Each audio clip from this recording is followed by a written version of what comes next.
how can you tell if your brand strategy needs attention? And there are several symptoms, if you like. I've identified 10 of them here of what I would call brand malaise, ways in which you can recognize that you could be doing more to build your brand and that your brand strategy needs attention. And they go from broad to very specific. So the first one would be just this general lack of clarity or focus. So typically, leaders of all types of organizations, large, medium, and very small, may have a temporary loss of vision. Everything is so complicated. There's so much uncertainty, unpredictability, and change. They've lost sight of where their anchor is and what it is they stand for whom and why, and they just need focus and clarity. The second one would be a bubble mentality. They don't see the bigger picture, but they realize they haven't got enough time to do that. They realize that they're thinking short term and within limited boundaries and not seeing the bigger picture, both in terms of opportunity to grow their business and their brand, and also the threat. They are reactive. They're not proactive. They're not driving towards a plan. They're responding to changes within the environment, whether they're competitive or consumer trends changing or things like this. They don't feel that they're driving the bus, that their hand is on the wheel, but rather they're being driven. The leaders are buried in what I call the C-rated tasks. So that's not that they're unimportant, but they're the day-to-day hurly-burly, the enormous litter of leaves around the floor. They're being pulled in all directions by their team. They want to please. Their agendas are packed.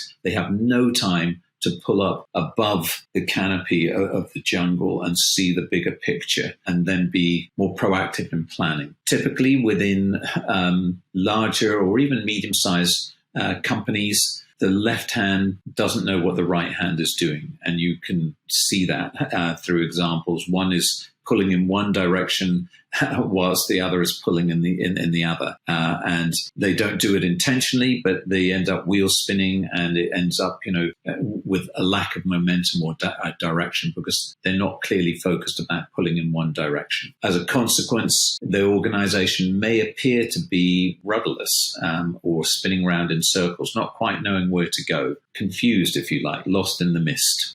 There's a sense of that, even if the leaders are actually very strong. And often, you notice this when a new leader comes in or there's a change of leadership or a new opportunity emerges. There's another symptom is a lack of alignment or engagement within the organization. And again, you don't have to be a big organization to have misalignment.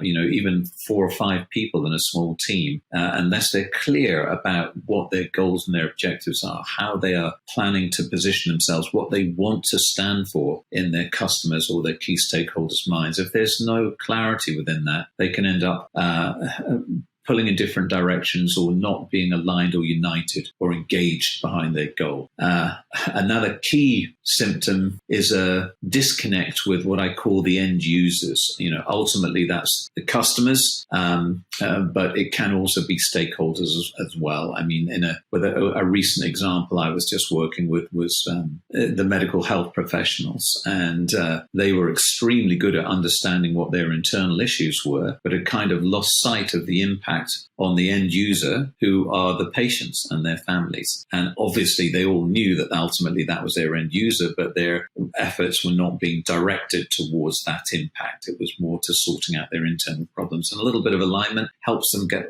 right back again and focusing on why they exist, for whom, and what promise they were giving to them through their DNA really helped them reorient back to the end user. Couple more. Poor communications. When you don't know what you stand for and you don't know for whom and why and how you go about saying it, it's very difficult to talk with clarity and to cut through the clutter that's out there. And so your communication is there, but it's not focused and it doesn't have purpose. It doesn't pierce like an arrow. It's dissipated and then lost in the wind, lost in the sand. And the last one, which is a bit of a general one, but you can sense it within the culture, is a lack of creative thinking or excitement and energy and creativity that gets people to go that extra mile and really gets them engaged and embracing with this mission and desire to build your brand and build your business. So those were, I didn't count them off, but those were 10 key symptoms of being able to detect when you can do more to build your brand, or your brand strategy is creaking or isn't there or needs to be in place or needs strengthening.